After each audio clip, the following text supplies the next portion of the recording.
What's up, everybody, and welcome to a Monday edition of Morning Cup of Hockey presented by Bet365. Whatever your bet is, it's never ordinary at Bet365. That's Colby Cohen, and I'm Johnny Lazarus, and boy, do we have a lot to catch up on. Colby was at Agganis Arena all weekend in Boston between the BU Terriers and the Michigan State Spartans, so we'll get into that a little bit later because we do have John Forslund, the incredible play-by-play broadcaster for the Seattle Kraken and for Prime, waiting for us on the other side right now. We're going to get to John Forslund right away. But Colby, I do just want to say good morning and say hi and just ask you how you're feeling, how you're doing before we do bring on John quickly. I'd rather just talk to John Forslund today. I don't think the people are here to hear how my weekend was, Johnny. Okay, so let's talk about Prime. This segment is a presentation of Prime Monday Night Hockey, which you can catch John Forslund on tonight. Prime Monday Night Hockey streams all national regular season Monday night NHL games on Prime Video in Canada and is available free to Prime members in Canada. You can stream Prime Monday Night Hockey exclusively on Prime Video and experience thrilling goals and dramatic plays from the NHL. Monday nights are hockey nights, and don't miss a moment of the action. Coming up tonight, you got the Sabres in Montreal to take on the Habs. Obviously, Buffalo has turned their season around a little bit in the past couple of games, while Montreal fell in a pretty dramatic fashion on Saturday night to the Rangers. You can check out the link in our description for the Prime Monday Night Hockey schedule on Prime Video, or go to primevideo.com/NHL. And with that, let's bring on legendary voice, John Forslund. Well, boys, good morning. I have one question. Is that okay? Colby, how was your weekend, Colby? Well, listen, I'm interested. Watching my Terriers get their butts kicked in all weekend by the Sparties was not a great sight. But I'll say this, on a personal note, my kids got to go to their first BU game. They got their first Boston experience, and getting to see that, and my little guy who's only one. When they were doing player intros and the lights were down and the red sirens were flashing, everything, just the look on his face was really worth its weight in gold. And I know you've got a couple of kids, Johnny, so you've probably seen had some experiences like that with your littles. They're not little, I'm sure, anymore, but in their day. So it's seeing experiences, your kids live those experiences, and just seeing the looks on their faces, I think is like, it gets me a little bit speechless. Honestly, that's what life's all about, right? Yeah, that's what it is. That's what it is. That was awesome. And I will say this: Michigan State, oh boy, I mean, that is a team that should win a national championship this year. I'm sure Matty McConnell would love to hear us talking about this right now, but that team was incredible to watch all weekend. So no true complaints here, but it's never fun to watch my Terriers get their asses kicked, no doubt. All right, Johnny, I hope you had a good weekend. That was a lot there. Yeah, I had a great weekend. It was a weekend off for me, so I just got to chill, hang out, spend some time with the girlfriend and her family, and watch the Rangers beat the Montreal Canadiens on Saturday night. So pretty good weekend for me. But off the bat, John, I do want to ask you, because I did read a great article about you. Like, I think a couple weeks ago it came out on NHL.com, right? Your commitment to the Kraken. I think that was the title of it. But the end of that article, it was so cool, because I don't know if there are many other broadcasters that have been with multiple organizations since day one. And I know that's how you kind of wrapped it up. But you got to be a part of Carolina for 20 plus years, and you were there from day one. Now you're the voice of the Kraken, and you were there from day one. But that article, and I guess, going into year 5, this is the 5th season for Seattle already. Crazy. Right. But I'm kind of curious, because we talked to Justin Williams on Thursday and about, where Carolina is, and now we're talking about where Seattle is. And just from your perspective, being a part of those two organizations from day one, what you can share your perspective, I guess. Well, you got to take into account that it's 2 different generations too. Like, when we moved from Hartford to Raleigh in '97, we took 4.5 months to make the move, and we had to play out of market for 2 years in Greensboro, which is about a 70 to 90 minute drive, depending on where you are in Raleigh, to get to the home games. And I'll tell you what, boys, it was a scramble. Like, it was crazy just to get that up and running. But that's kind of the dark ages too, right? Like, now, if you fast forward to the present, We have a lot of different platforms today in which to promote and get everything out there. And you can organize a team and you can get all the promotional vehicles in place. And when it's an expansion team at this level, it's highly organized. So by the time I got to Seattle, they were up and running, and they had a vision and they had an idea of how they were going to bring this team and launch it in the market. We kind of dropped like a bomb in North Carolina. They had no idea we were coming. A lot of people didn't care that we were there. And look what's happened, right? Look what's happened now in that building. Look what's happened after 10 years of not making the playoffs, and a lot of people still talking about the whereabouts of the franchise and would it ever stay in Raleigh. Look where they are today, right? It's a tremendous story. So for me personally, to get another opportunity to get a kick at it this stage of my life, it's an unbelievable opportunity. It's a privilege to be in the homes of new hockey fans who are already there, because as you boys know, the great junior history that's in the Pacific Northwest. So it's not like we went to an area that was unfamiliar with the sport, but there's still new people. And sometimes the new people are our best fans, because they're fresh and they're not coming with any baggage, and they see the game. And if they get in the arena and they see it live, they're turned on and they can't get enough of it. And if they're lucky enough to see a playoff game, it's over. You're hooked. So our game is infectious. Our game sells itself. But for me to be part of it, it's unbelievable. And I'm having the time of my life. The last 4 years have been the best of my career. And very, very grateful that they took a chance on me and we're doing what we're doing. Well, I would push you back a little and say I think maybe you gave them the chance, because imagine turning on your TV game 1 of your inaugural season, and it's you got John Forsland behind the mic, and then, oh wait, fast forward a little bit of time ahead, and then all of a sudden you got Eddie Olczyk standing next to you, doing games. I mean, if there's anything the Seattle Kraken got right, I mean, and they've done a lot of great things. I mean, the building is super cool, the practice facility first class. I hear ownership is so deeply invested, but you hit a grand slam when you bring in you and Eddie to do the games. I mean, people are incredibly spoiled, and I witnessed it very, very firsthand what Eddie meant to the city of Chicago. And so what a grand slam it was for ownership to get you guys in there doing those games together, because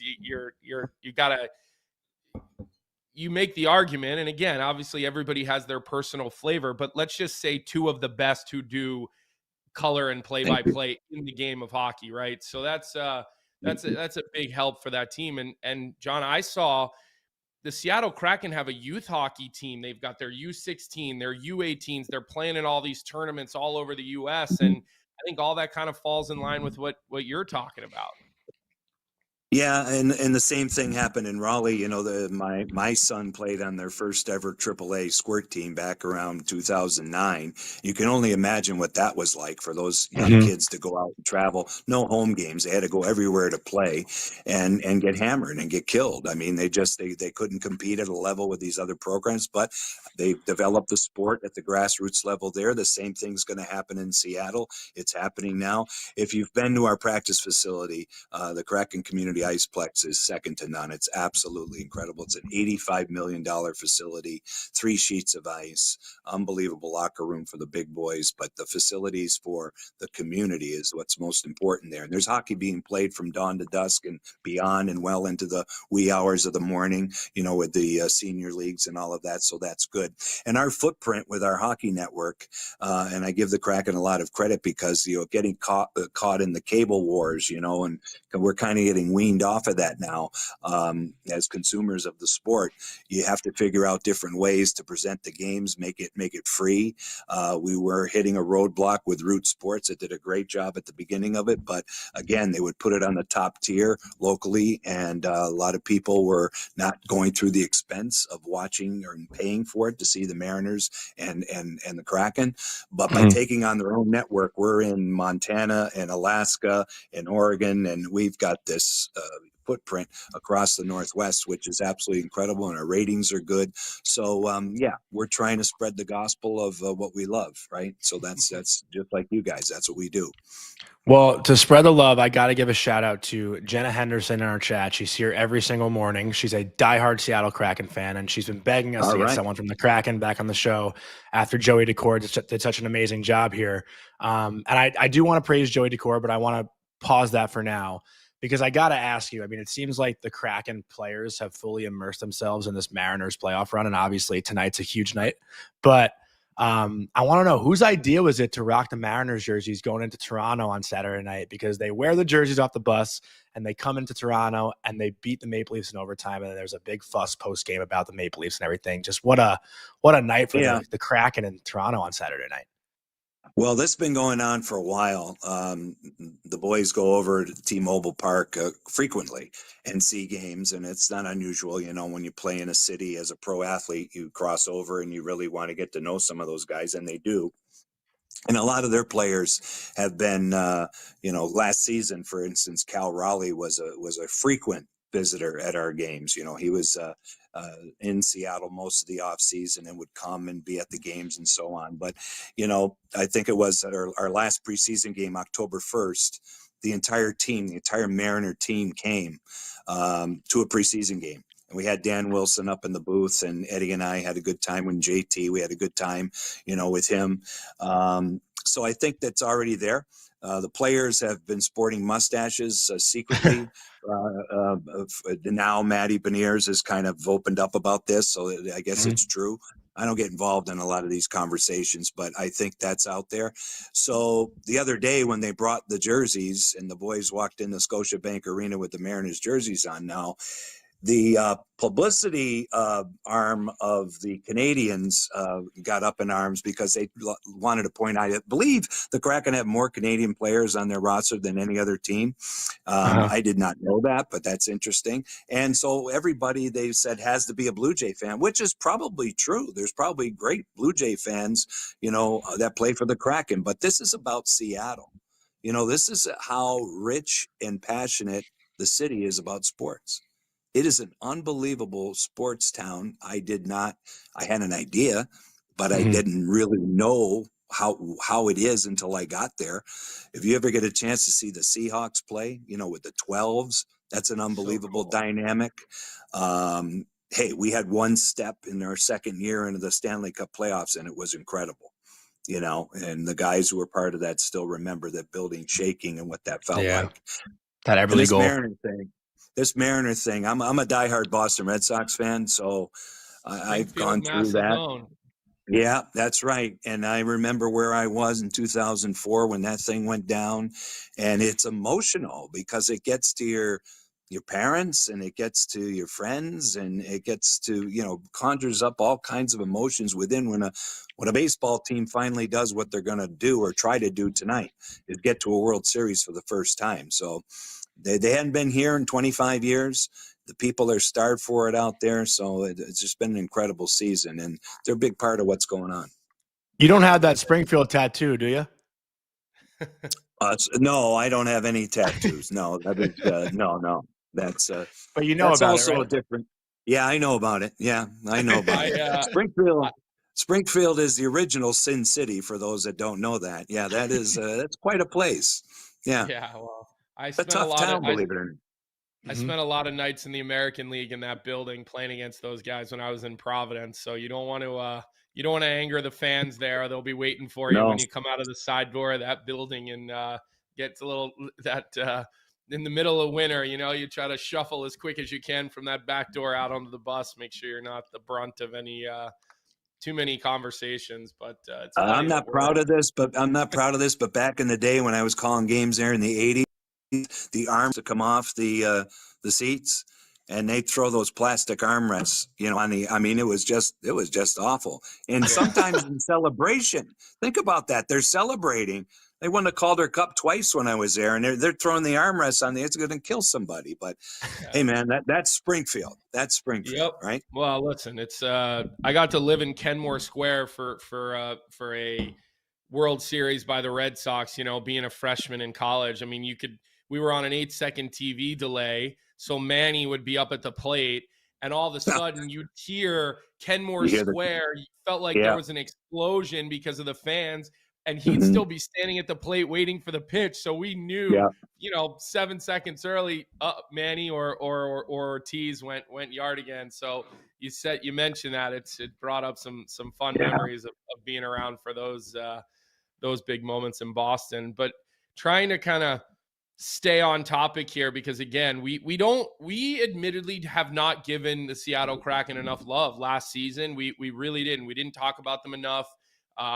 We didn't. I said they'd make the playoffs. You did say they would make so the did playoffs. I. Yep. Yeah. So hopefully this year those change. But I kind of want to start with Lane Lambert with you to talk a little hockey with you here, because Dave Hakstol comes in and does a good job and has a solid start in Seattle and helps get this team off the ground. And they go to the coaching change with Dan Bialsma. Obviously didn't work out like I'm sure everybody had hoped. Now you flip the script, you get Lane Lambert in try number 2 as a head coach for him. And I'm curious, what have you seen since, let's say, day 1 of training camp that you feel like has helped change this team? Because they just look like a team that expects to win every night rather than a team that's just showing up to play. And I'm curious what you've seen in that regard as how this season has started. Well, this has been a great story to date, and this could be a great story all season, because I believe what Lane's been able to do from day 1 is a pretty simple approach, which is what they needed. They had to fix their defensive zone.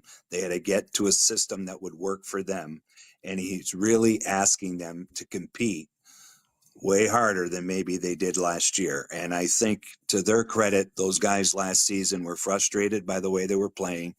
They lost, defensively, in my opinion, most of the season. They chased a ridiculous amount of games. I believe only San Jose chased more games than the Kraken did last year. So by the end of the year, the players were vacant mentally. I really believe that. So you return most of the guys, and it's a good veteran roster, and a lot of guys that have been Kraken players from day 1 are still with the team. And then you bring in a few new faces, but most importantly, a new coach. But sometimes, change is really needed. Sometimes there's too much. And with the Kraken, it's a case of both. They have to settle this down, because these guys now have had 3 coaches going on year number 5.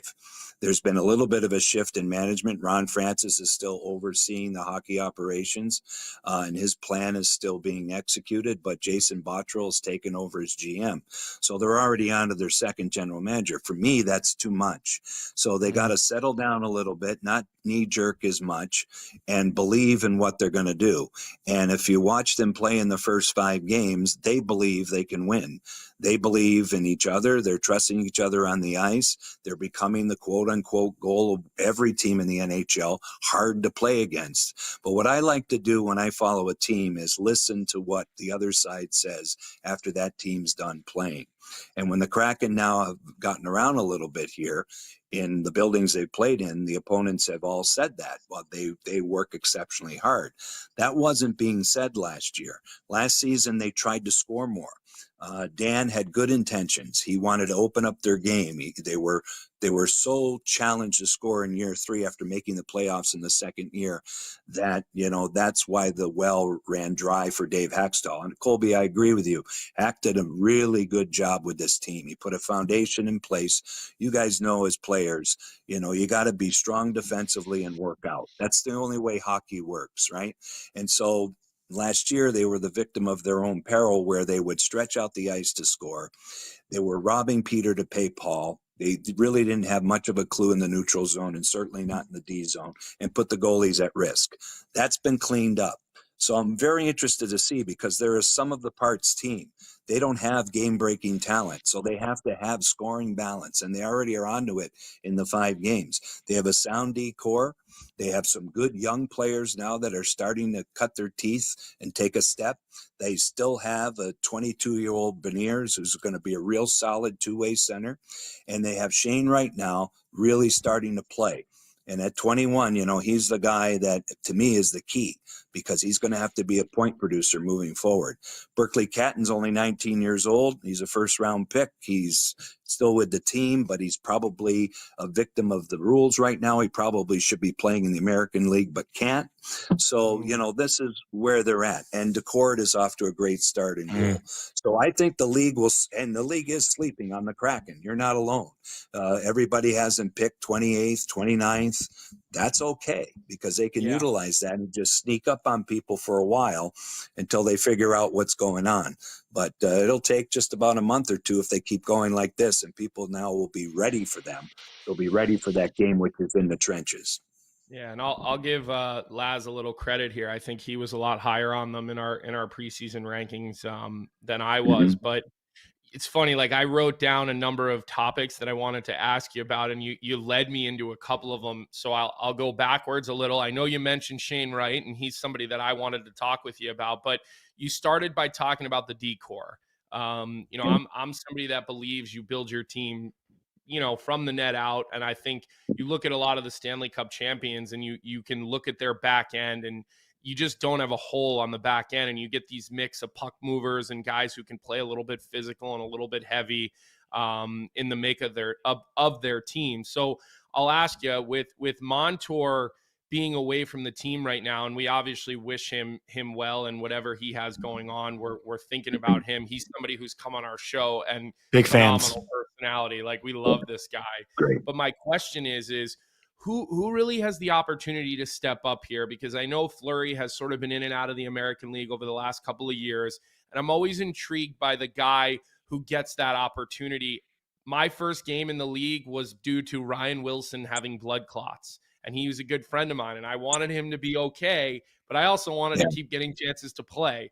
It's just the way this sport works. So who do you think gets that first opportunity, and do you think he's capable of sort of, plugging a hole? You don't expect him to be Montour, but can you give 15 or 16 minutes a night and keep this sort of stable back end going? Well, Cale Fleury did that Saturday night, in Toronto, and he very quietly has been an original Kraken and a guy that's been, a tweener, a guy who's played and can take up minutes at the NHL level, but a real good American League player and someone you want to have in your organization. But he had a terrific training camp, and I think he caught the eye of the new coaching staff. They got to see a little bit of his skill set, which is underrated. And he's physical too, and that's underrated. He has decent size, and he's a right-handed shot. So right now, he'll fit that role.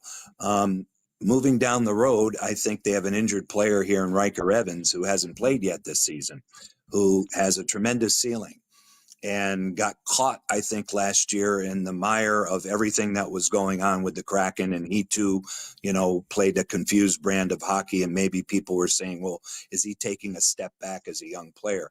He has the opportunity to become a really solid top four defenseman someday.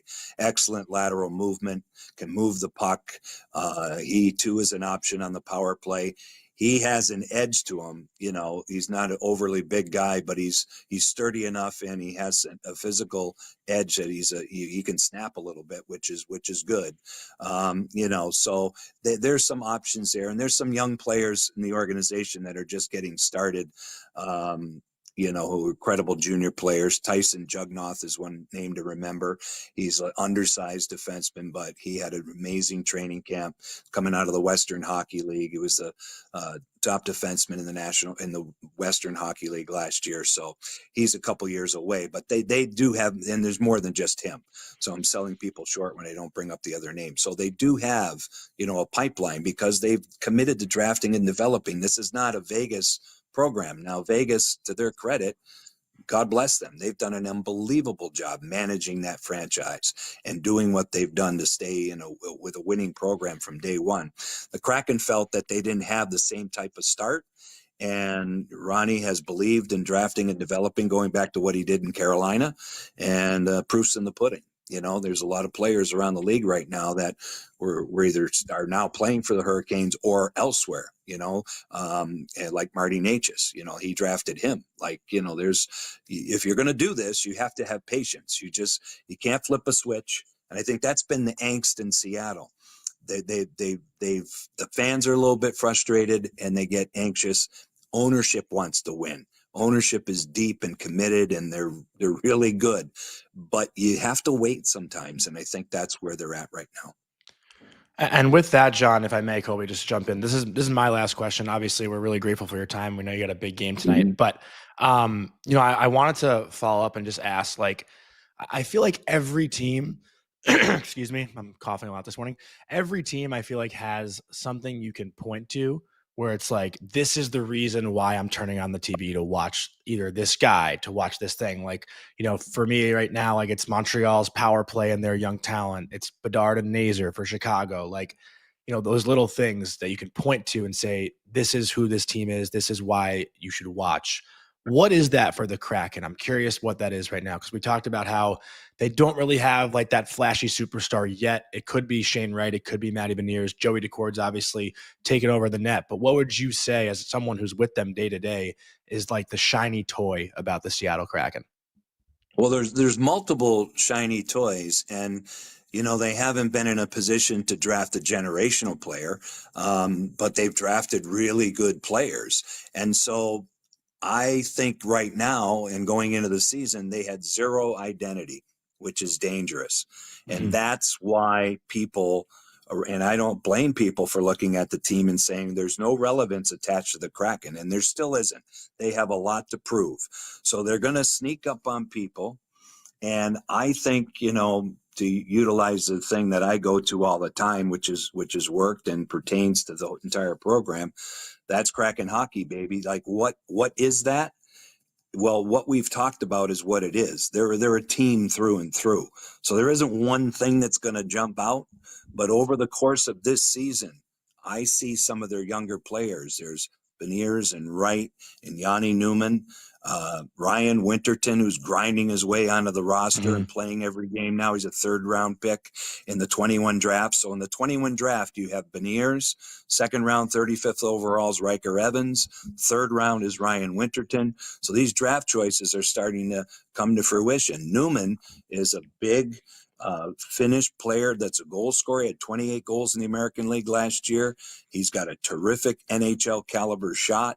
These are the things that are going to make it more exciting moving forward. But then there's going to be a revival of these grizzled veterans who are really good. Like they've got a good room. They've got a good locker room. You look at Jordan Eberle and Jaden Schwartz and Adam Larson, and you go down the list here, these players, and many of them are decorated with Stanley Cups.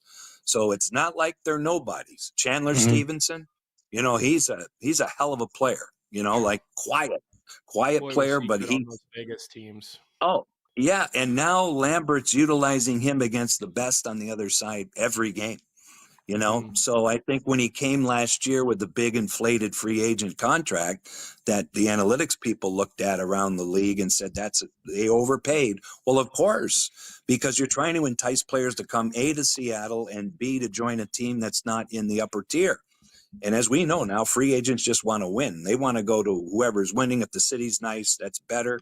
But that's really the thing. So Seattle is building all of that. So I think that's what you'll see moving forward, is that if you want to look at a team with balance, there it is, with some burgeoning talent. And that burgeoning talent wasn't there at the beginning of the existence of the Kraken, but now it is. So that's plus they go to overtime every night. And that's all we do is go to overtime. Yeah, we constantly go to overtime. And that's how Lane wants them to embrace playing in those games. Can you play a 1-1 game for the lion's share of the 60 minutes? Can you? Some teams break, and some teams are not comfortable in that. But that's what he's trying to get through to his team. So there are baby steps to get the big ones. That's where they're at right now. Nobody's having a parade because they're 3-0-2, but you got to start somewhere. And I'll tell you what, I'm happy for Lane because, he's 60, which puts him 3 years in back of me. Okay, believe it or not. But he is getting a chance to finally prove again that he can be head. This guy's been a great associate coach throughout his career and did some good work with the Islanders. It just dried up and they got a little panicky there, and now he's got a chance to prove that he can do it. So that's what we're going to watch going forward, and he'll be in if this continues. There's no question he's a early front runner for Coach of the Year. Like if he continues this transformation, they were 20 points off the line last year, which Eddie and I and JT, we couldn't believe it. We kind of laid it out on opening night. We thought in year 4 that was the best roster they had. And to see them and see Calgary go by them last year like they did, that was hard, and now maybe these players just need a bit of a revival because it's not as bad as it appears on paper. We'll see. Yeah. Well, and Chandler Stevenson, just to, pick up on what you said you want to see what other teams are saying about you after the game. When you're the number one center on any team in the National Hockey League and you're now going up against Stevenson for your 23 minutes a night, you don't enjoy that. No player in the NHL is going to enjoy playing against Chandler Stevenson every shift throughout a hockey game. He's just built to, run with the big dogs in a low-key way and make it really hard on the Jack Eichels at center or even the McDavids at center. Like he's going to make it hard on those guys all night. And for Lane Lambert, now he gets a chance to really be the head coach and not be, again, Lou Lamoriello, the guy was a legend and he did so much for this game, but he liked to be very involved in every little decision his coaches made. And here in Seattle, I'm sure he'll get a little bit more of an opportunity to just be the coach and not be micromanaged every step of the way. So, Johnny, listen, we're so grateful you came on with us. Enjoy the game. I hope that there's like a 2-2 situation late in this hockey game tonight or a 3-3, because one of those big calls late in the game, like we've seen with the electricity in that building in Montreal as of late, I hope we get treated to that tonight with the style of this game. It's going to be great. Buffalo is a little battered up. They stumbled at the beginning. They have some life recently. We're early in the season, but the Canadians are a great story. They really are. They're fun to watch. They're so much fun to watch, and they just, can't have a better week than Caulfield had last week. This Lane Hudson is incredible. Suzuki's a great young leader. I mean, it goes on and on. Goulie's hurt. That's unfortunate right now, right? But they solidify their goaltending again and get that in place. They're Marty St. Louis has done a great job. He really has. Yeah. Thank you so much, John. Again, yeah. Thanks for coming on. Okay, say hello boys. to your partners for us in Seattle. Okay. I will. Thanks for everything, and keep up the great work. I watch you guys a lot. Keep it up. Thank you. Have a great call tonight. Okay, boys. Thanks. Awesome talking to John Forslund this morning. I mean, what an awesome guy, right? Yeah, nothing like his big calls. His big calls are they're great. I mean, they really are. When he revs it up and he's got the home crowd behind him, he has those big call moments. Like I said, everybody has their sort of, oh, well, I might like this guy or I might like that guy. But at the end of the day, like if you're looking at who are the best guys that call the game of hockey, John Forslund is there with anybody. And their whole broadcast crew, honestly, is amazing. Piper is great too. I don't know if you know Piper Shaw, but she does an incredible job as the ringside reporter. At the Seattle Kraken, if the Kraken are on, I'm usually picking their broadcast to watch. I'm pretty sure they get voted number 1, 2, or 3 in best local broadcast every year.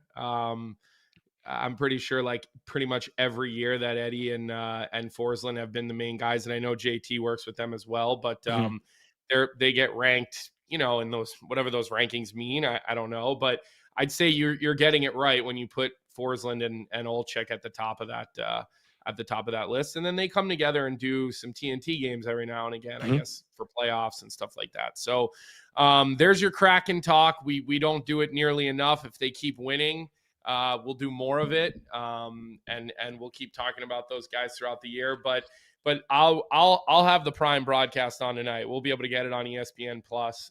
So definitely be watching that game. And could you imagine if they have another late game comeback and you get? I thought they were going to on Saturday. Yeah. Cole Caulfield had that late chance, and Jonathan Quick made a great toe save that would have tied it up late in the game again. But I do, Colby, want to get around the league a little bit. So before I do, I want to give a word from a new sponsor we have, and that is Bauer. and I want to talk to you about the Bauer Pro Sharp. So this segment is a presentation of Bauer and the Bauer Pro Sharp Advantage.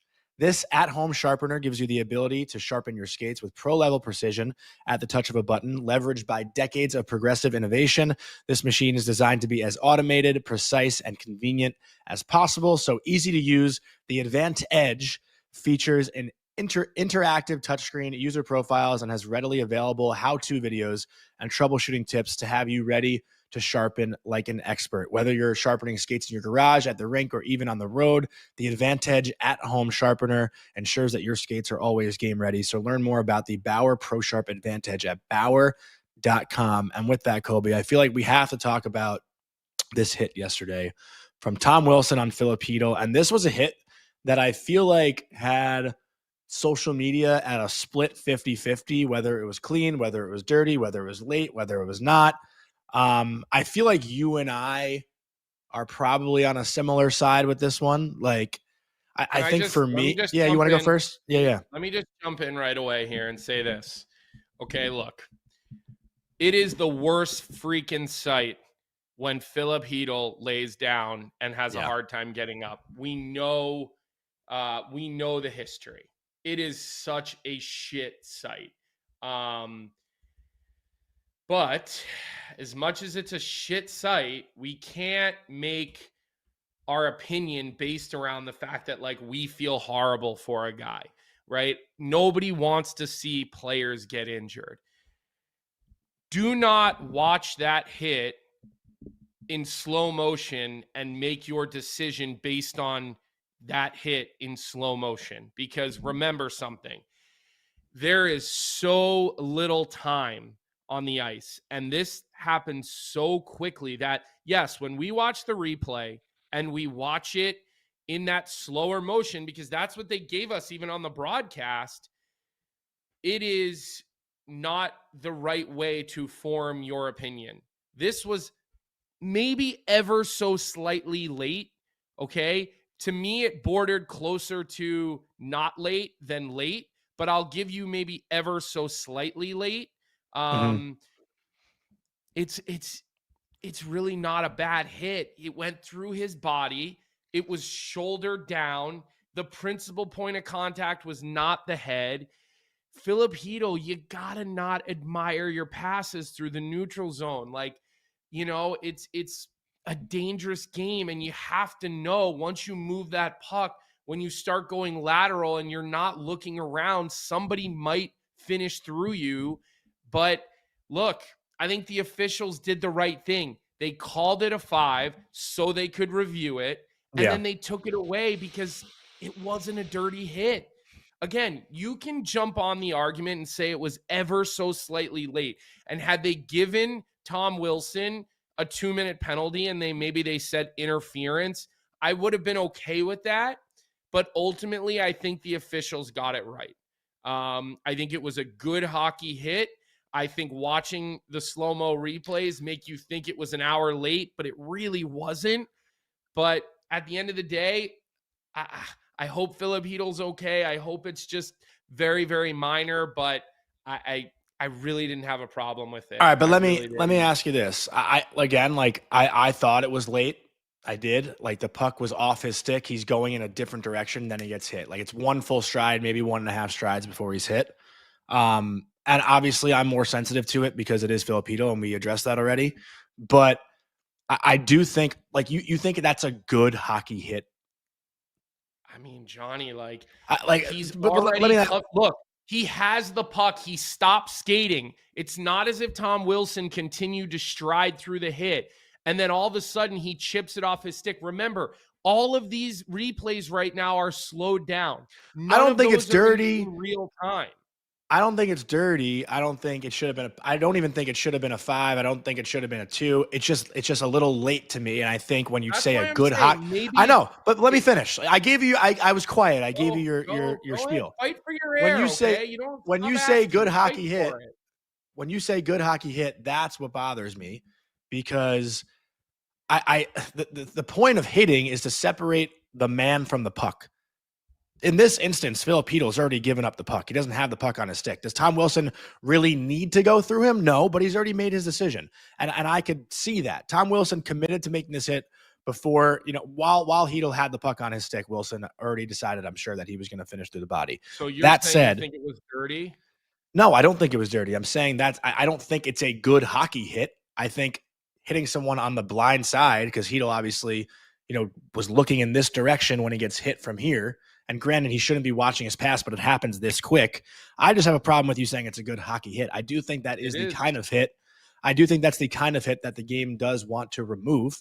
They don't want guys getting hit from their blind side, and they don't want guys getting hit after they get rid of the puck. I think it was a half a second late, and that's the only thing I have a problem with.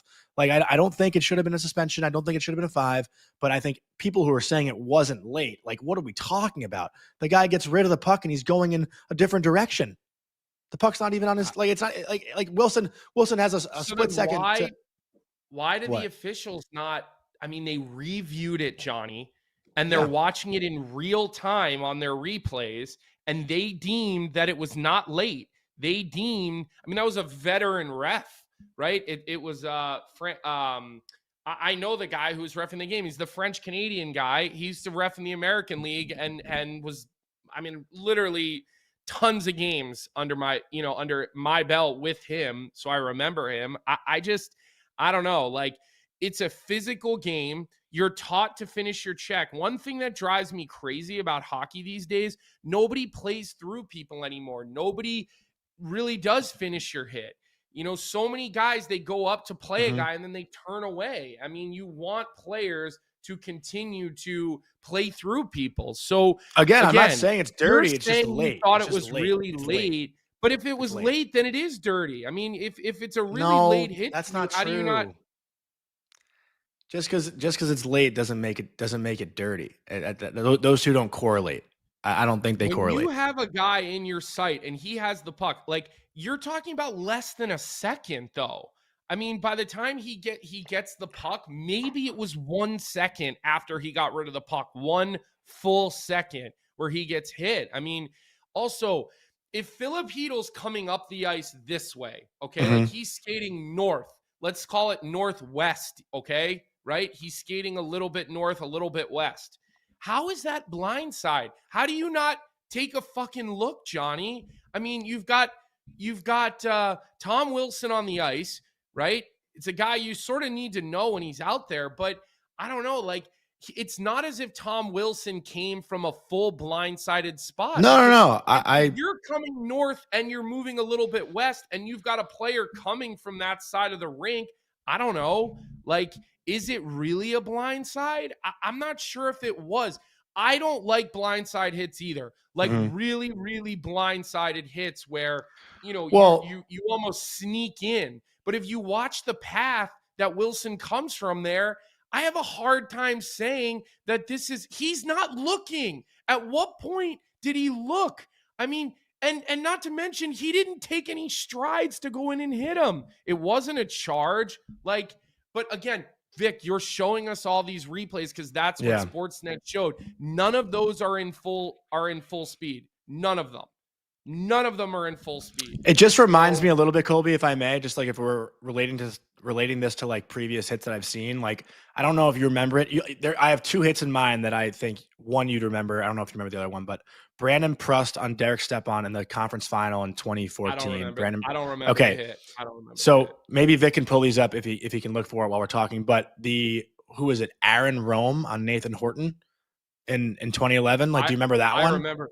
But we're talking about, again, that's 2011. You're going back 14 years. But similar hits. The refs were calling things. I don't. That was a 4-game suspension. Oh, I remember. I know. I was sitting in the press box watching my teammate lay on the ice like a dead person. That's why I brought it up. Like, it's a similar hit where you get rid of the puck.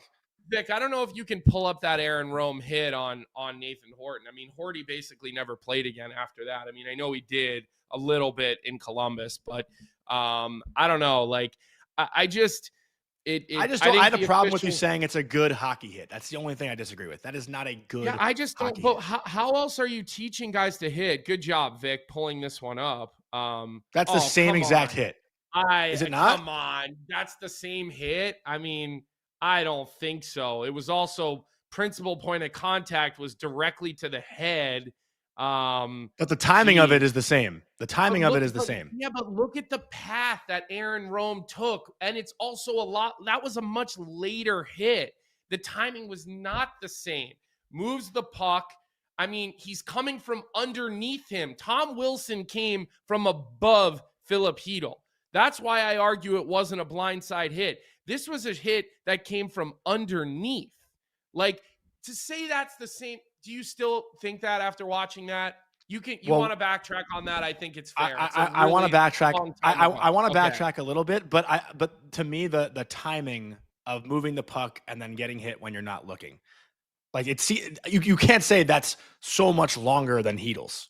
Johnny, he came from under him, not above. I'm saying the timing. I'm just saying the timing, not from where it came from. I'm just saying the timing. Contact directly to the face. You're not listening to me. You're not listening to me. I am. If Tom Wilson's principal point of contact on Filip Chytil would have been his face, then we would be having a very different conversation. That hit was directly to his chest. Right? I'm just saying the timing of it. I'm just saying the timing. When you move the puck and you're looking a different direction and you get hit, it was probably the same amount of time it took Wilson to hit Chytil as it took Rome to hit Horton. Again, different outcome, different angle, but the timing between moving the puck and getting hit to me looked pretty similar. Okay, to you, that's no problem. You listen. You get to have your opinion. The chat can disagree with it. Yeah. I can disagree with it. No problem. But I said I don't think it should have been a 5. Yeah, I don't think it should have been a penalty. It's just late. It's just late. You're swerving, and that's fair and fine because these hits are a little bit. All I said from the start was that it was late. That's all I said from the start. New York Marine does not accept the fact that you said the only point of hitting is to separate a player from the puck. I don't know if I agree with you on that one either, Johnny. You did say that earlier. New York Marine has been popping that in the chat. Like, look, you want to physically intimidate your opponent. You want to wear guys down and make them feel it during the game. John Forsland just talked about this Seattle team needs an identity. They need to be hard to play against. You want the other team to know it's going to be a difficult night playing against you. And that is also a big part of the game of hockey. And New York Marine, we've lost a lot of that in the game of hockey, unfortunately. We really have. And they think players are still trying to find. Ice Klub said the same thing. I'm sorry that I missed it. I was kind of getting pretty into that conversation, so I wasn't paying as close attention to the chat. But look, at the end of the day, in my opinion, the league has announced there will be no supplemental discipline on this. The referees decided it didn't even rise to the point of a 2-minute penalty. I think everybody has gotten this correct. We will also say we really, really hope Filip Chytil is okay. That Vancouver team needs him down the middle. And you know, we don't like seeing guys injured, no matter who they are. It could let me ask you one last thing. We still don't want to see them injured. Go ahead. When you say it's a good hockey hit, when I think it's a good hockey hit, it's something that I want to see more of. When you say it's a good hockey hit, do you want to see more of that? Is that what you want to see? For the people that are saying it's a good clean hockey hit, is that what you want to see? I have no problem seeing more hits in the neutral zone, forcing players to have their heads up and look around. I mean, there was one the other night over by the wall. Was it in the Minnesota game? Maybe a week or two ago. I mean, I have no problem with big open ice hits through the middle. And I think players need to have awareness. And you see it with these younger players in general. The awareness coming through the neutral zone is it needs to be better. And I don't want to see physicality leave the game of hockey. It drives me crazy when players turn away so frequently, you know, and I think about my days in the American Hockey League, my days in the NCAA, the few games that I was fortunate to play in the National Hockey League, you know, play against the Dallas Stars or whatever. And like Brendan Morrow is going to finish every hit on you out there, no matter what you do. And same thing with, you know, really any team in the National Hockey League when I was kind of in and coming through in the 2010, 11, 12, 13, 14, all those years, like you were going back on pucks and you were going to feel it and you were going to know it was going to be a longer night about certain teams and the way certain players played the game. So I thought it was a perfectly executed body check on a player. When I say a clean hockey hit, how many guys are using their arms? How many guys have their elbows Yeah, up? I'm not arguing How many that. I'm guys not have arguing their that. hands to the face? How many guys are going principal point of contact in the chin, in the jaw, in the head? When I say that was a really well executed hockey hit, everything was tight. He stayed low. He didn't stride. There was no charge because he stopped skating. When you start checking all these boxes, Johnny, and you look at the way you'd like to see players utilize body contact, I think that one checked a lot of boxes. And that's what I mean when I say a clean hockey hit. Fair enough. I would have loved it more if he separated Hedl from the puck, but that's just me, and we'll leave that to rest. Let's talk about our sponsor, Peraso, before we get into some other topics that we want to argue. We actually should just go into what Ice Clubs wanted us to talk about while we're doing some video stuff, Colby. Kind of just makes sense to go into that. But first, just a word from Peraso, the most complete choice for shaving and beard care, made in Italy since 1948. Peraso has been a staple of Italian culture and barbershops globally for 4 generations, so get 15% off at Peraso-USA.com with our promo code Hockey15. In all caps, Hockey15. And before Vic does play this video, it's Clayton Keller's goal last night, which tied the game between the Mammoth and the Bruins. I do want to say we're going to talk about the pick that Ian Cole set. I think this is a perfectly executed pick. Before we get into the video, I want to state my opinion, and then we'll talk about it after. So, Vic, cue that up for us if you can. Here we go. I don't know if it has any sound, Kobe, so we can just talk about it. But this was 4-on-4, and we see a lot of picks, honestly. We don't really see it as much in 5-on-5, but Keller and Schmaltz, who have obviously been so good for the Mammoths so far this year, are the beneficiaries. But watch Ian Cole in the middle of your screen. Just kind of stands his ground. He makes the pass. He does the drop. He gets into the position and just holds his ground. He doesn't skate into the Bruins. I don't know who it was for the Bruins, but he doesn't skate into him. He makes the drop pass. He stops. He lets the Bruins skate into him, and the Mammoth go down and score. I mean, what do you think of that play? I thought it was a perfect pick.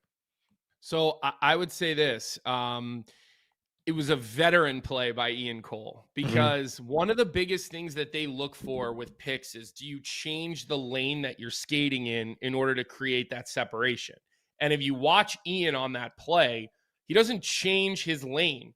And then once he sees that there's body contact, he kind of just like stops. And he's just a bigger, stronger guy. But that was the lane that he was skating in. I don't know, actually.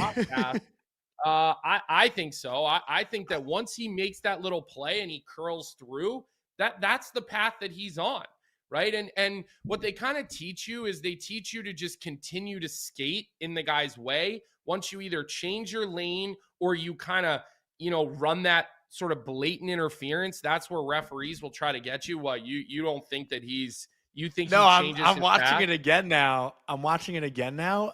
And I thought he still like kind of had the puck when he made that little curl.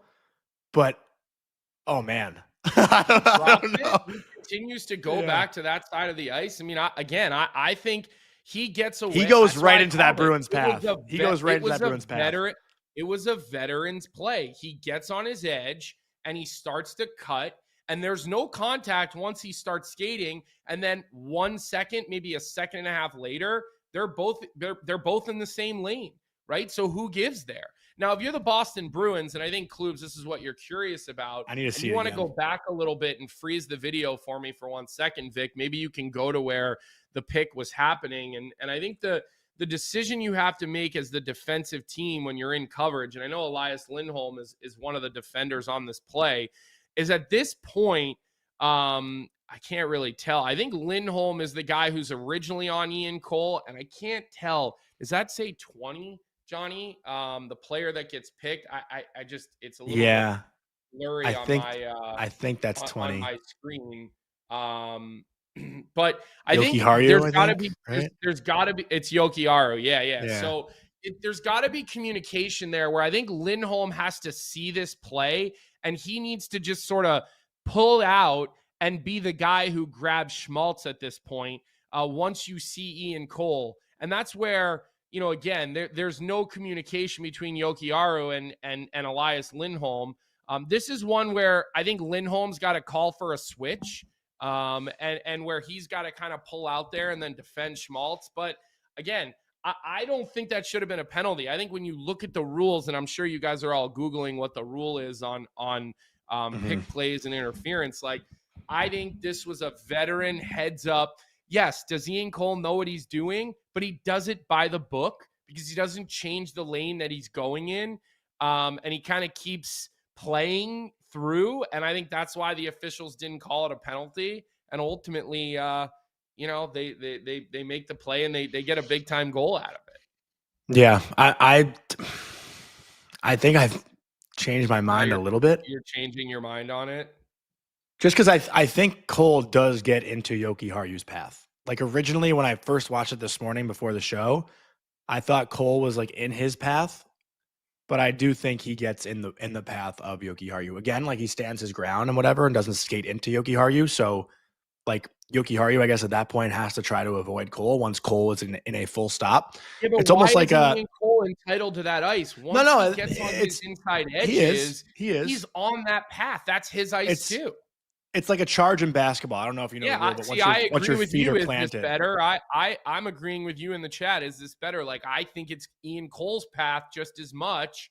And again, that's why I think the officials did a good job. Imagine having to make those calls in real time. Yeah, those are tough. Like those we get to sit here and rewind and watch and I'm still 50-50 down and stop it. And you're changing your mind every which time we watch it. Imagine how difficult it is for these guys to make that call in real time. I mean, but again, I think they got it right, and I think, again, I put my finger on Lindholm here and I say, you have to be the one because you have the view to realize that you need to call a switch here. You're not playing a man-for-man defensive zone, right? So you've got to kind of see this. You've got to back out. You've got to keep the game in front of you.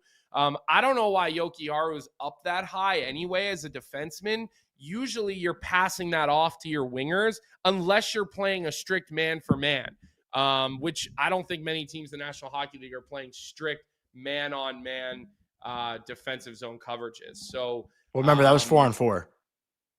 Oh, excuse me. You're right. Good call. Yeah. 4-on-4. You are playing man for man. Good call. So, appreciate the note on that one. I didn't watch Boston, Utah last night. I was dialed on Anaheim, Chicago. Look, same. You have more excitement in sort of these young star blooming players in the Anaheim, Anaheim Chicago game, right? So I was just more into that game.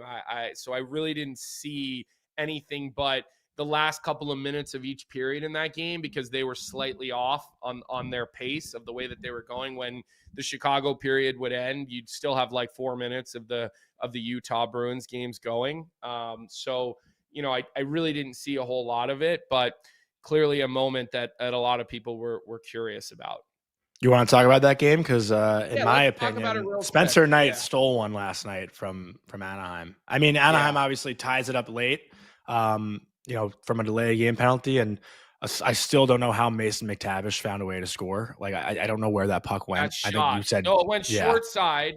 It went right by Vlasic's ear hole, and then it went right by Spencer Knight. I mean, that was the smallest amount of space you could ever fit a puck into. I kind of did the whole stop and pause. And I mean, that is there is no room up there, but he gets it between Spencer Knight's head and his shoulder. His ear probably was the only thing that knew it. And you have Vlasic, who's about 19 feet tall, trying to block that play down. But look, crazy angle.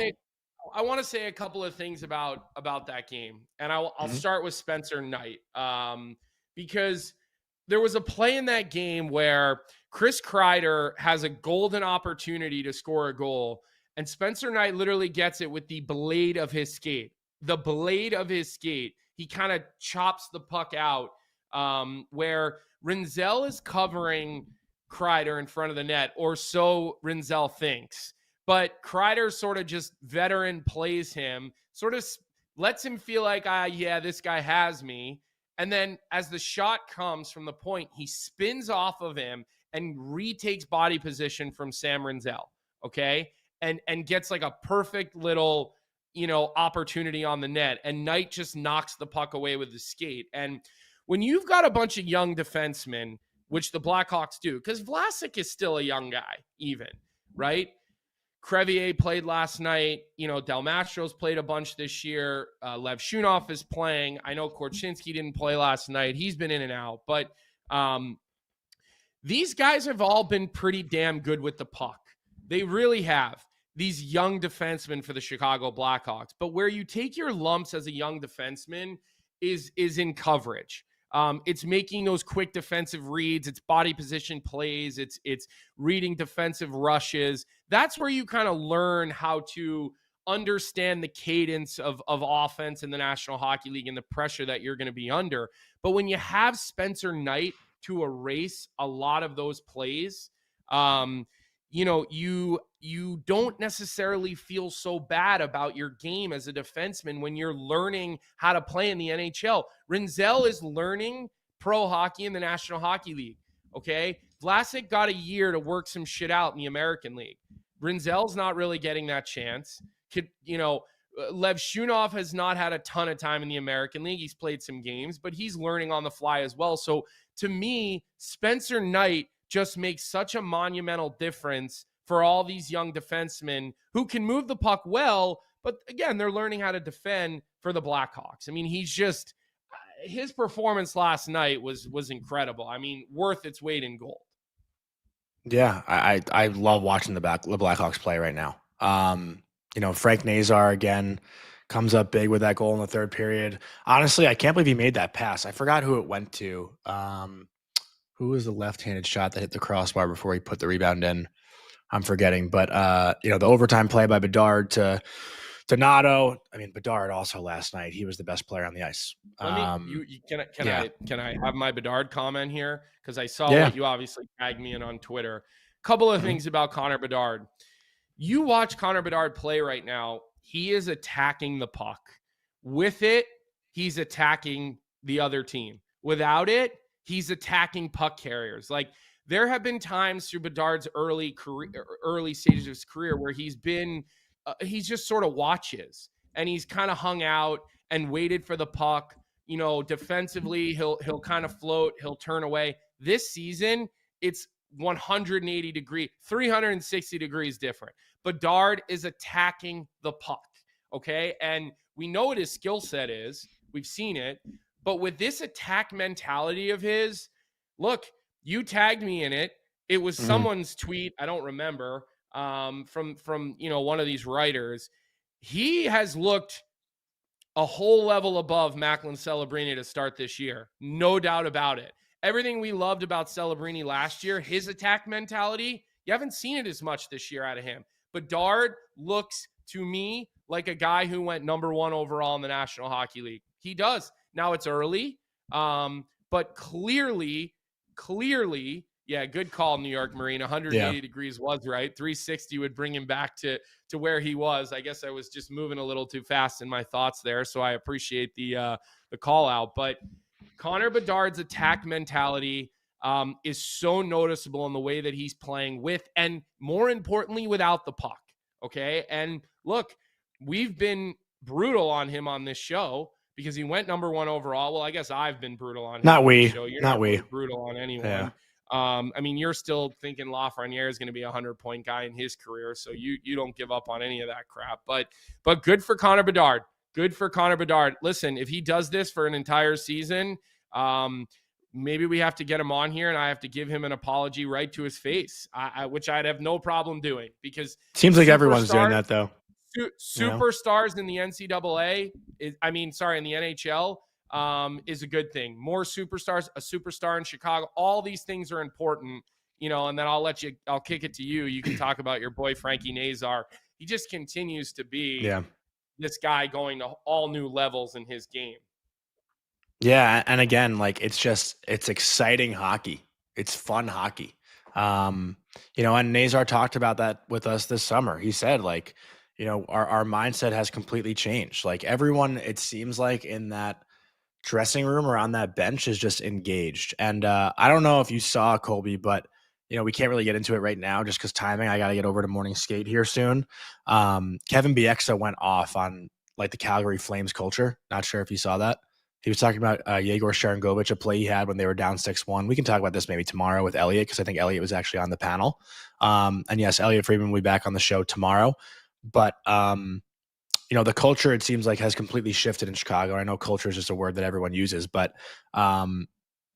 Yeah, the Blackhawks are just they're I don't want to say they're must-watch TV right now, but like when the Blackhawks are on, I'm tuning in over the Mammoth and the Bruins, 10 out of 10 times. Well, because you've got some of these young guys doing some really exciting shit, I mean, that's what I'm saying. You watch two teams that are sort of, in the thick of their rebuilds and have like really turned their rosters over and done some different things and you're seeing it start to pay off. I saw Kyle Davidson over the weekend in Boston. We had a chance to catch up live, which was really cool. And look, I think he's really excited to see some of these guys taking the next step. I mean, I think this was his plan all along. I don't think he's surprised, but I do think that he's really excited to see what these guys are doing and how they're moving forward. And again, what a great trade Spencer Knight and Seth Jones were for both teams. When does it ever happen where there's a trade where both teams are sitting there going, wow, we knocked this one out of the park? And I think both those teams feel that way. And then the last thing I want to say, how ridiculous if Nazar stays on this pace, how absurd is the his contract going to look in 3 years? In 3 years, when the cap is like through the roof, or even imagine in 5 years, Frank Nazar could be making $6.7 million. That's what like third liners are going to be making in 5 years, Johnny. You're going to be. Is that what it's 6.7? I think that's what it is, right? 6. Yeah, 6.599991. So imagine when third line players who get like 15 or 17 goals and like 40 points are making 6.7, and so is Frank Nazar for 7 freaking more years. That is going to be absolutely so 6.6, not 6.7. Yeah. Okay. Yeah. How ridiculous is that contract going to be? I mean, talk about having cap flexibility when you're going to want to try to be good. And when you think you're going to potentially be back competing for a Stanley Cup. Wow. Yeah. Awesome. And were you against it originally? You were against the young kids just getting a fat contract like that. I wouldn't say I was against it, but remember we had Derek Stepan on, who I also saw in Boston, by the way. He's pissed at you, by the way. You better figure out what you did to Derek Stepan. You're lying. We had a chance to catch up on the concourse, and he's like, "Oh, your boy. You better talk to your boy." Probably all the hatred for the Minnesota Wild on here. Probably. I haven't even talked about them on here. But, I'm going to talk to them today. I wonder if he's here. He's probably actually here. Yeah. And listen, for any of you out there that are going to sit here and say, oh, Macklin has a point a game this year, and so does Bedard, watch hockey. Different. Okay? Watch hockey. That just tells me you're not watching the games, because there's massive difference, okay? And again, Macklin Celebrini, to me, has been must-see TV since the day he stepped foot in the NHL, but you got to call a spade a spade. Like, there's a different level in the way that these two guys are playing this year. There just is, right? So, again, it's early in the season, but our job is to talk about what we see, and that's what we see right now. And again, one team's winning, one team's not. Don't compare these two guys. No. Get off of our show if you don't want to hear players compared, okay? That's what we're going to do. We're going to pit them against each other. We're going to compare them. They're number 1 overall picks. They're both touted as potential generational superstar, elite, give it every word under the sun. So we're going to compare it, and that's what we're going to continue to do. And if you don't like it, put some headphones in like Johnny, all right? Hit the mute button when I talk. Do what you got to do. Let's get into our last order of business on today's show. I think that Chad is actually waiting for this a little bit. So, ladies and gentlemen, and we're actually going to talk about, I don't know why, like, ladies and gentlemen, I don't know why I said that. What we're going to do now, we usually did our Out West Worst Team of the Week on Thursdays, but we're going to do like a college hockey segment presented by Out West on Mondays to like end every show. We'll talk about what happened in college hockey from the previous weekend. So I do want to talk about Out West, and the Fall 25 El Dorado collection has officially arrived at the Out West headquarters. This drop features 3 new colors of our best-selling Zakara Performance hoodies, which Colby and I are both wearing. Right now, you have the Nightfall, Kentucky Charcoal, and Kerry Green. Subtle tones that were heavily requested from our fan base, so we figured it was time. New on the roster are 2 performance pieces. We worked closely with our manufacturing team to find a French terry fabric that's more durable without sacrificing comfort. Enter the Brighton Full Zip Jacket and the Stellar Performance Q-Zip, both available in 4 colors for effortless laying and performance. And rounding out the release, the highly anticipated Men's Everyday Vest. makes its debut. A puffer, but not puffy. If you know, you know. Clean design, versatile fit, built for wherever your day takes you. Certain sizes and colors sold quickly in pre-order, so do yourself a favor and grab the piece you've had your eye on before it's too late. Out West, every game needs an outlaw. And Colby, why don't you start by talking about your weekend at Agganis Arena, where the Michigan State Spartans swept the BU Terriers. And man, that overtime little sequence there, unbelievable. Yeah, listen, credit to Michigan State. I mean, if that team continues to get better, I think Michigan State should be the leader in the clubhouse to win the national championship this year.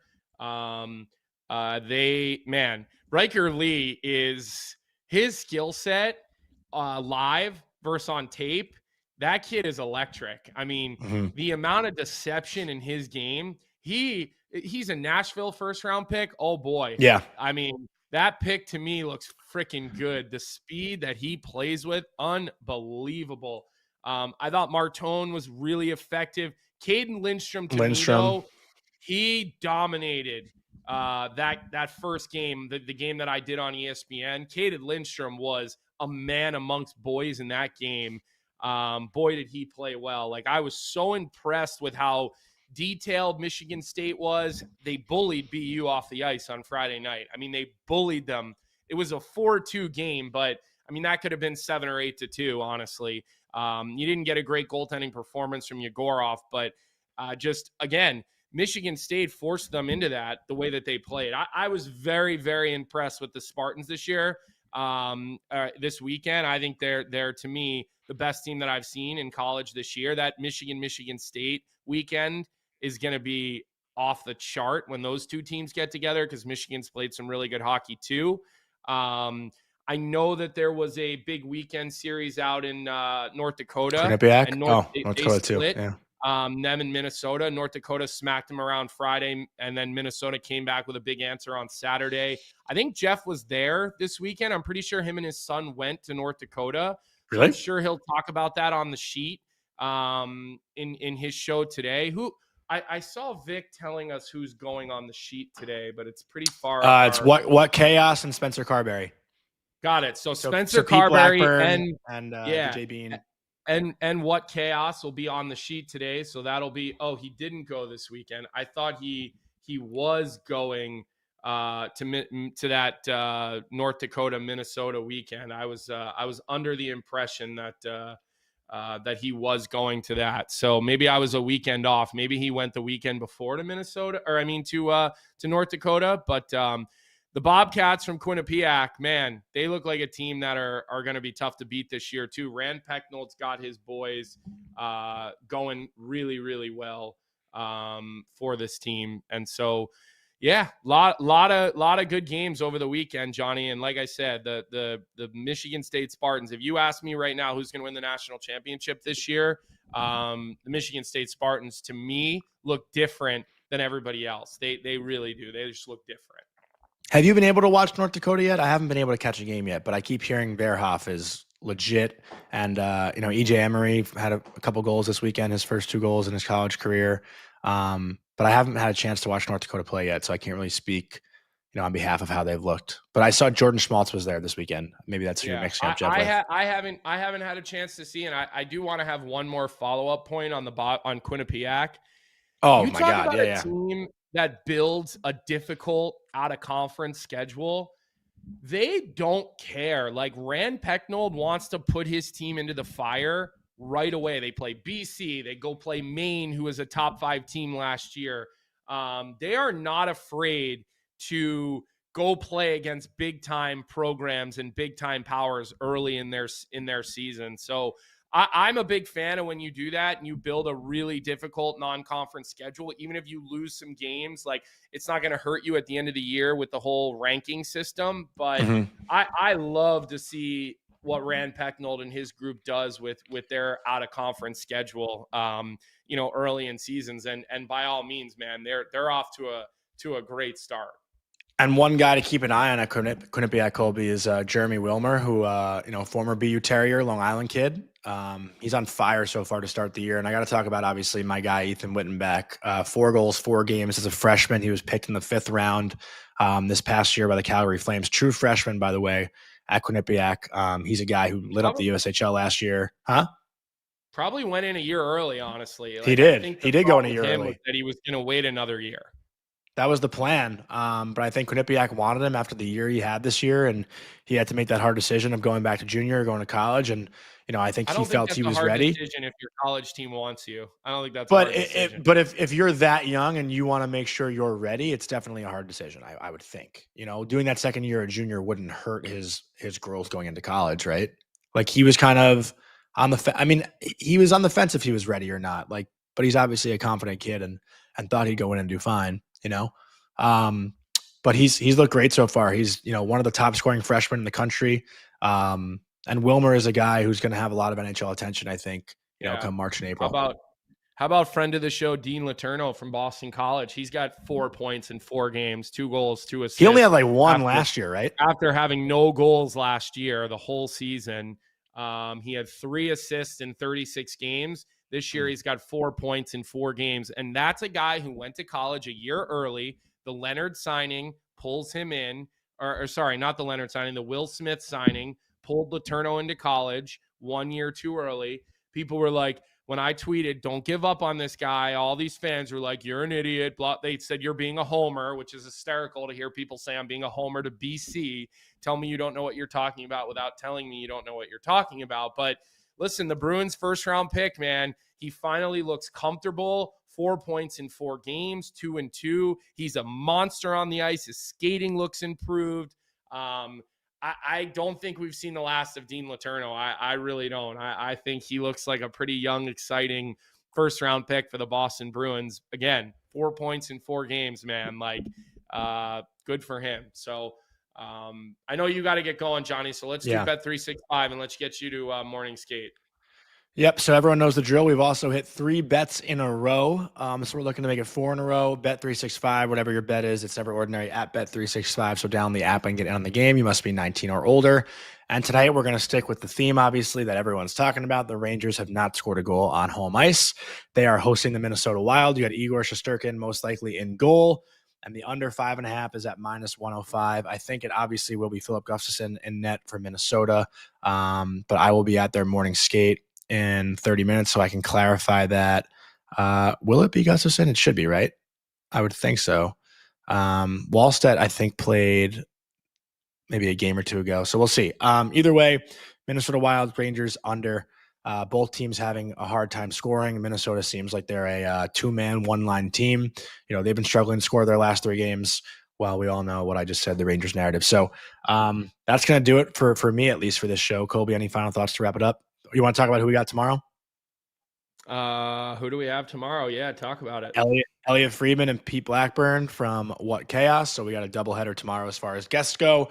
If you want to ask any questions for us to ask Elliot, we'll try to do a better job at going to the chat this week. Obviously, 2 weeks ago when Elliot came on, we wanted to kind of introduce him to the show a little bit and ask our own questions. But as the year progresses and as he joins bi-weekly, we will go to questions from the chat for Elliot. So let us know if you have any, and we'll try to get to them. Yeah. And let me just ask the chat one thing here as we end the show.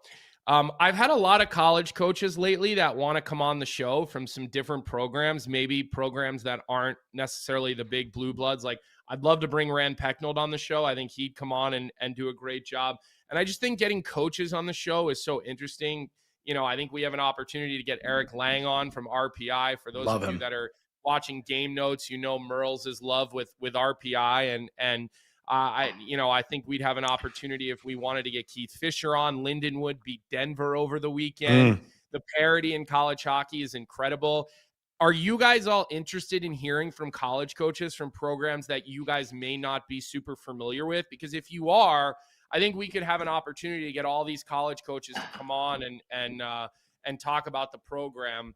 So if that's something you would all be interested in, we could definitely make stuff like that happen for you. And I just got to laugh at the comment Ian Drawn in the chat. Colby, did you hear Biz got you mixed up with Benny Barr? Said you guys look the same. I can see it. Haha. That was a hilarious part of Spittin' Chicklets last week when Biz said, "Doesn't Lazarus do that show with Ben Barr?" Everyone's like, "What the fuck are you talking about?" Did you feel he's a top college coach.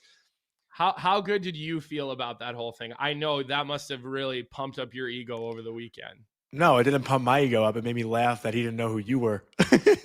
Which is exactly what I'm saying. That had to pump up your ego on like such a big level. You're like, oh my God, Biz knows who I am. Like, no, I assume that was the takeaway for you. No, the takeaway was like, oh, he doesn't know who Colby is. But it's funny. Like, I didn't even finish the episode. My friend Steve, who Steve Trachtenberg, sent it to me. He was like, did you hear Biz think you did a show with Ben Barr? And I was like, what? Like, then I listened to it. And the best part of it was the clip. He's like, I guess I was pretty surprised that a college coach would be so opinionated about everything else. I'm like, that was so funny. It shows you he's must be paying attention a little bit, but just not too much, because he's like, oh, like an opinionated guy. Like, yeah, I don't think a college coach could come on here and co-host the show and have the opinions that I do. That probably wouldn't it wouldn't go over all that well. So no, definitely not. Yeah. Also, I like what our Monty26 said. Morning Cup of Hockey, bring on everyone and anyone in the hockey sphere. We'll be here. Cheers, boys. Like, yeah, why not bring these coaches on? I'd love it.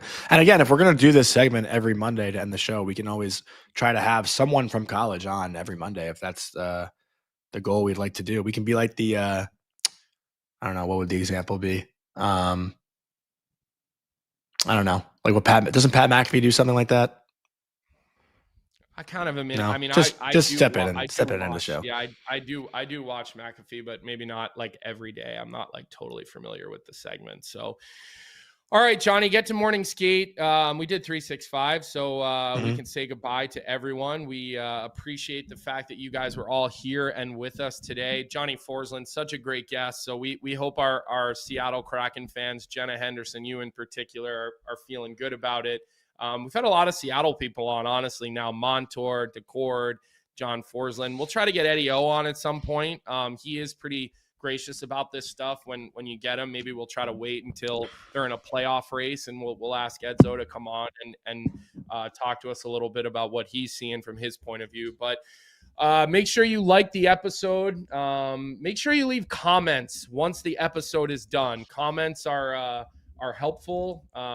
They help us know what you guys want to hear about the next day. And if you disagree or think differently than we do throughout the show, I think that's actually our favorite part. We don't get to see everything in the chat, especially when we have guests on. We do miss certain things. So give us a like. Our downloads are up.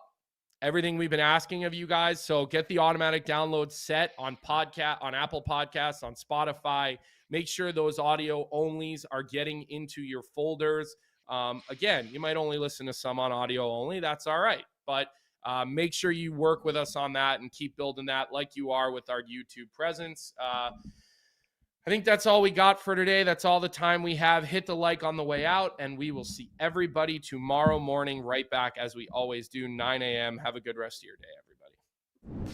What's up, everybody? Thanks for tuning in to Morning Cup of Hockey here on the Daily Faceoff YouTube channel. If you enjoyed the show, make sure to hit that like button, subscribe, and turn on notifications so you never miss an episode. And don't forget, we've got more great hockey content every day. You can catch DFO live at noon and stick around for the sheet with Jeff Marek at 1 p.m. right here on Daily Faceoff. Until then, keep your coffee hot and your takes hotter.